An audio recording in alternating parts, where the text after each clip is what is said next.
Марсқа қалай қонады? Өте мұқият. Кемеңіз Марсқа сағатына 1000 километр жылдамдықпен құлдилауда. Сондықтан оны тез тежеу қажет. Біріншіден, жылу экраны керек. Ол капсуланы атмосфераға енген кездегі үйкеліс қызуынан қорғайды. Үйкеліс сізді 90%-ке тежейді, бірақ қауіпсіз қонуға бұл жеткіліксіз. Көбірек баялау үшін парашют қолданыңыз. Бәрібір сағатына 150 километр құлдилап бара жатқан сізге дұрыс қону жүйесі қажет. Бір-екі нұсқа. Кішкентай немесе орташа ровер үшін тежеуіш жастық пен қозғалтқыш қолданыңыз. Олар 50 километр сағаттан тежейді.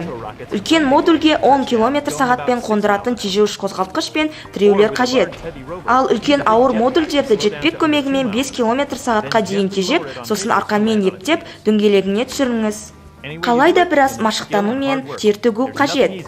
Марсқа қону оңай іс емес.